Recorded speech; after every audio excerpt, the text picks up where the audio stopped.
All right, so Linda reads this book. And what's the title? A Daily Word for Women. This is her book. Ooh, it's getting the end of the year. All right, December 17th. Amazed. All the people were amazed and said, perhaps this man is the son of David. Matthew 12:23. The crowd gasped as the man they knew for so long to be blind and deaf stood before Christ. This man was not in this condition by purely medical reasons, but was possessed by a demon. As the people watched, they were astonished as the man spoke and could see. Can you imagine what went through their minds? Do they really see the miracle they just witnessed? This man cast out a demon, a phenomenal feat. Maybe this was the Messiah that had been looking up and hoping for. We read about the supernatural healings of Jesus, but can you imagine what it had been like to be present as they occurred? These people had physical, personal proof of what God could do. All they had to do was accept what they had witnessed in person and who Christ was, and they would be saved. And yet we, who have not seen him, are amazed and believe based on the word. We love him, see him with the eyes of our hearts, and we praise him with inexpressible joy. We serve a great and awesome God. And then there's a question. Question is, are you a Thomas who still needs proof, or do you believe? Like a doubting Thomas. Or do you... It's kind of like the difference between faith and hope. Maybe there's a difference between faith and hope. But they're very similar, but two different things. You know, have you ever heard of blind faith? Mm-hmm. That you don't I know need, about a blind date. Have you ever been on a blind date? No, we'll talk about that later. Anyways. I went on... Well, our first date was a Well, blind I guess date. it was a blind date. I guess. Yeah. Anyways, back to this. But anyway, you have faith, right? Yeah, you're supposed to be 10 years younger. So you don't need proof. Right, that's how I see it too. So you have faith. Yeah. And who was Thomas again? Just Thomas. He was one of the disciples. One of the 12 disciples. Oh, okay. All right, we'll be back. Bye. All right, Linda made some scrumptious. Ooh, very, very, very, very, very warm there. I think you left the fork in there. Yes, and you put up dirty forks out. And this is what she made. She made potatoes, carrots, and chicken, and it looks good. So I'm gonna try to do this. So we're gonna have, okay, there's some of this. It's basically like potato. I had some of it last night, but it's been slow cooking. How long did you slow cook it for, sweetie?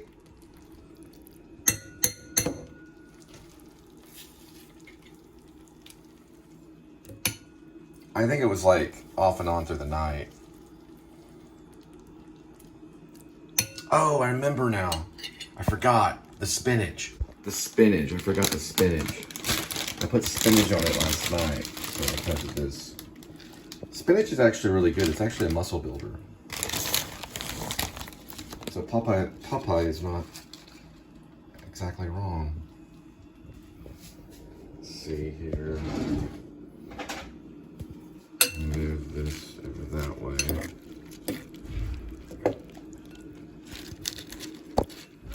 Did you, I was wondering, did you cook it off and on last night? Huh? This meal, how long did you prep it for? 4 hours on high. 4 hours on high. Or 6 on low. Kind of did half. That's the cook. Hey. And the wife, Linda. And I'm Cole. I'm the husband. And let's see, I'll get a little bit more. I think when you left that fork in there, right there, it like heated up. I left the fork in there? Yeah, you left it in, you left the fork sticking in. Oh, I don't remember that. This right here. Oh. I thought I left it on the bowl. All right, I'm gonna try that. And thank you, Lord, for the food. Yeah, it was just kind of like sitting in there. So like what it that? does is it, because it's slow cooking, it builds up heat on the fork. So when you grab it, So it was just, I mean, I should have noticed it. But I thought maybe you just put the fork in there. Over time, it'll heat up. Maybe 15 minutes, that's it. Yeah, I mean, it doesn't really do. It doesn't really do anything. Are you sure didn't put any chemicals in there? I don't know, you can have it. Did you want to eat some? So Linda thinks leaving a fork in a slow cooker is bad. It wasn't for very long though. Sweetie, it's okay. It's not. Just be careful next time. Did you not notice the fork in there? No. I just went Look up there at about Kitty. 15 minutes ago. Look at Kitty. Isn't he He's not precious? understanding what I'm trying to do. He's just sleeping on that Tempur-Pedic. It's fine, sweetie. It doesn't really do anything. That's just a slow. I can afford to get sick. It's just a slow cooker. And it's just a fork. It's a fork. She left It that might have fork released harmful chemicals. on a slow cooker. Yes. Are you sure? It was only in there for like 15 minutes. I think I was Okay. cutting up the potatoes and then I forgot about it. All right. Okay, come on. Put it on the cat. Let me thank you. Do you want? Anyway, I guess the fork was in there, and then it was just inside there. So she's doing research online to see what that does. I don't really think it does anything major, but anyway, that's the slow cooker that we use. It's a crock pot. I guess that's the brand name of it. It's really good though. I'm eating some right now. All right, we'll see you next time. Gotta go out and do delivery here pretty soon. Yum yum. I think it should be okay. It was just warm whenever it was in there. Like that, yeah, right? I wouldn't do that. It's not like it was a whole fork like that. It was Yeah, just I would just like set it aside, or put it on one of those things that we used to have. I don't know before it why I broke. left it in there. I guess I'm tired. Yeah, those little they're like little silverware holders, Yes, or we don't we have used to have one right here when we first moved in. If you watched the vlog, but it broke. You can use a bowl.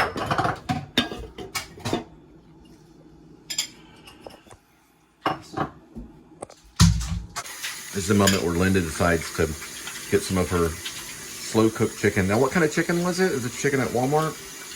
Yes, it was $2.97 a pound.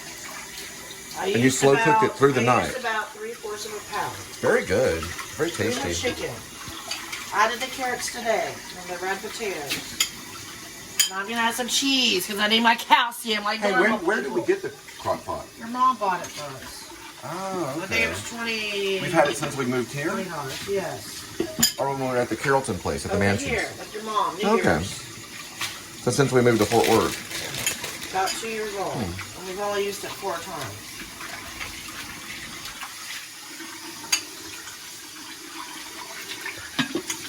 Now that's so clean. Okay, y'all. See y'all soon, okay? All right, she's gonna finally make I guess a plate for her. So I'm gonna put mine in a tortilla. that sounds like a good idea. Can I have one in a tortilla too? That's fine.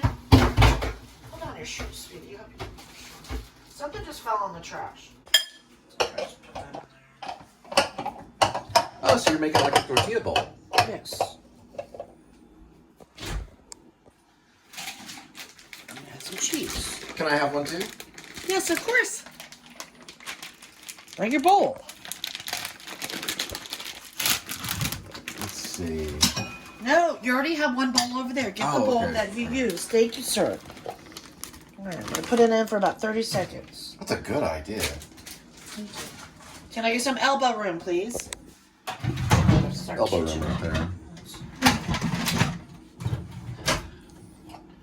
Oh, I forgot a little cat food thing fell right here. There we go. Get 30 seconds. All right, bring me your bowl, please. All right, let me go get my bowl. La la la la la la la la la la la la la. Well, my bowl still has stuff in it. I didn't finish all of it yet. All right, well, get rid of it. Or eat it up. I don't care. Good idea. Just don't put the fork in the microwave. What was that? That's Lucille Ball stuff. That's your Lucille Ball stuff.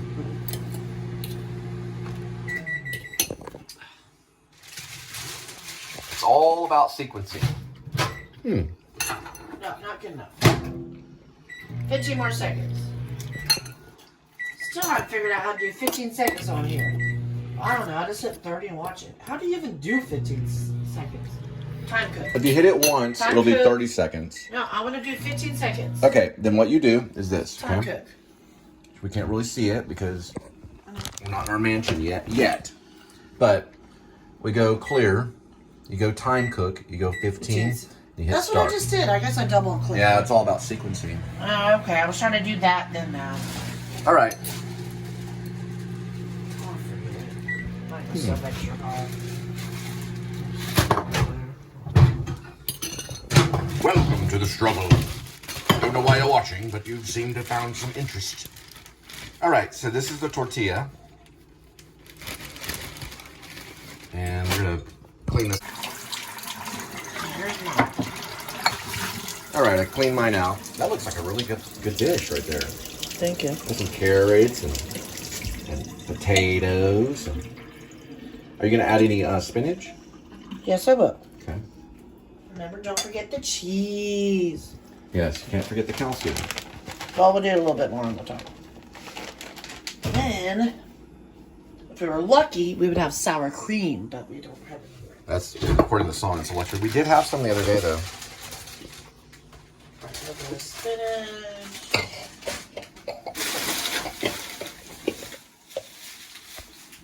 Picante sauce. That looks good.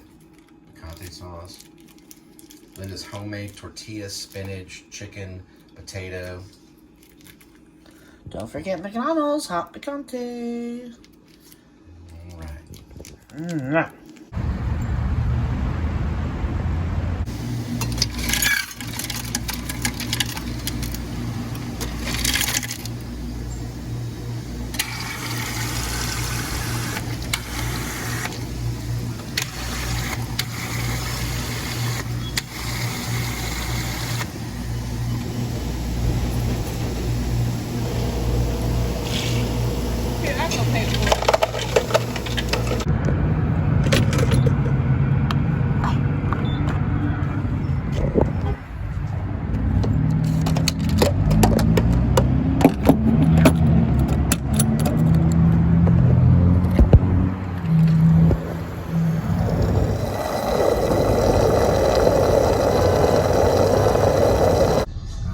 Like QT's looking at 229 right now on unleaded. It just says unlead, but you get the point. All right, guys, 71 degrees Fahrenheit, 204,661 miles on the odometer. It's called an odometer. And it's December 17th, 2023, 4:33 p.m. And welcome to the Please Subscribe show. I guess I want to talk a little bit just about vlogging. All right, let me turn it around. I'll put you right here. Okay. There we go. So I watch a lot of vlogging, and I think now it's taking a certain amount of the public's time. So it's definitely not completely cinematic, because cinema usually revolves around a script or something like a vision, or like taking a dream and putting it on to the screen. It's a lot of fun. It's very exhilarating to do, and it was always my goal. But since I've watched a lot of vloggers, I thought to myself, well, what are they telling me? And they're just sharing their life with the public. And sometimes I ask two questions when I see a vlogger. I say, what is like their objective? Like, what are they showing? Look at this person. Like, you can't see them. Like, are they there to entertain? Or are they there to teach?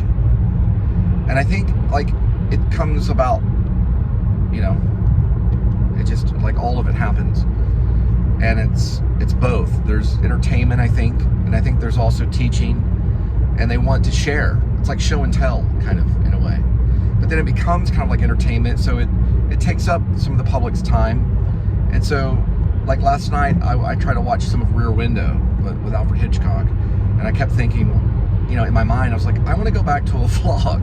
I'm a big Alfred Hitchcock fan, and it's very entertaining. Alfred Hitchcock really knew how to get your attention and then hold your attention.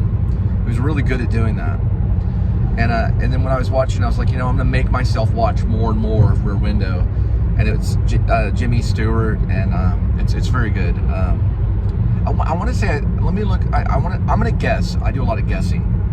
I think it's Grace Kelly that's in that too. But Rear Window, it's kind of about voyeurism, And check it out. It's free. So I always advertise like what YouTube is showing no charge. But because there's a lot of people out there that live in apartments and stuff. Another movie that's kind of a little bit like it is Lady in the Water, but it's not done in the same way that Alfred Hitchcock Rear Window is done. That one's an M. Night Shyamalan movie. And then there's another one called Disturbia with Shia LaBeouf, which is another kind of, I think, a take on Rear Window. But Rear Window was choreographed, and I think it was done on a studio set. And there were many actors behind it, and it was all like done almost kind of like a dance, where these people had these cues, and it's a brilliant film. It's a great new idea, a filmmaker that came up and invented a new idea. Anyway, I went from talking about vlogging into talking about filmmaking, because when I was watching it, I kept thinking about vlogging, and it's kind of like, to be honest, when I think about it, it's like a virtual Rear Window. It really is, because we get to peek into people's lives. We get to see a side of their life, or what they want to show or share with you, And maybe those people that had their windows open or their curtains open for people to look in and voyeur into their life, maybe that was kind of like a vlog, only it was done in this one, like, apartment area. Meaning it was their expression, even though it was being captured secretly by Jimmy Stewart in this camera, I don't know. I was comparing the two. It made me think, it's like we're like in a modern day Rear Window kind of thing. We get to peek in and see people in their lives. Like, what are they doing? What is this person doing? Like, what's going on? And that's very entertaining to me. I don't know. So there's a thing you can learn from it, and then you can spill it over into maybe cinema or into acting. I'm sure it can compute. Because listen, see, deep down inside, you know what you are. And if you love that thing, you'll go and follow it. But you'll find these different pathways to get there. Anyway, I mixed in a lot of stuff about cinema and vlogging. For some reason, if you watch my show, I'm always kind of attracted to turns. These little spiral turns. There's something about it I find comforting. Sometimes I even go, wee. Sorry. Lightscape coming up. Buy your tickets now while they're hot. Don't forget, Trinity Park is right here. Right next to it is the BG Botanic Garden. And it's a lightscape. It's reimagined for 2023. So they did some work on it. And I saw some photos online. It looks really cool. But listen, if you're a member, I want to say, if you're a Botanic Garden member, it's like $18 or something crazy. And then I saw something about $15. I don't know what that was. But then I also saw like $30 and stuff for non-members. And then you just basically book a slot. And you just go in and walk around and look at the lights. I think it looks cool. Probably not gonna be seeing it this year. We're budgeting. We have done some cool vlogs, but it would be really cool to get like a really good camera and go in there and get some of the lightscape stuff. I would just be stoked. We're also coming across some other entertainment venues. Will Rogers Memorial area, I think that's what they call it, center, right here. And they bring in the equestrian horses. The equestrian, it's actually a multi-purpose building. Different stuff goes into the Memorial Center for Will Rogers. And then we also have Casa Mañana, and they're doing the best Christmas pageant ever. And Seussical, the musical, which is coming up in February. Looks like some people are already showing up right now for this beautiful Sunday. Golly. Yeah, everybody came out right now. Cool. And then no more Christmas trees right now. They had this whole lot full of Christmas trees on Farrington Field, right next to the stadium, right over there. Farrington Field. It's a Fort Worth ISD little thing. And then there was Christmas trees, but they're not there anymore. And then up here to the left is the one and only Modern Art Museum. There's an Aston Martin right in front of me. Wouldn't that be a neat vlog? I don't know much about the Aston Martin. The Modern Art Museum is right here to the left, and I used to live there when it was in apartments back in the mid-90s. Now it's a beautiful museum, and it's got a great lighting and everything, and they even have a cinema house in there, a little theater house in there for cinema, and they probably can do live theater there too. I played an elf one time there for a Christmas thing a while back. It's a true story. I had like a whole elf union speech and everything. I talk about the elf union while I was looking at the paintings, and people were like, what in the world? I had another friend elf that was helping me.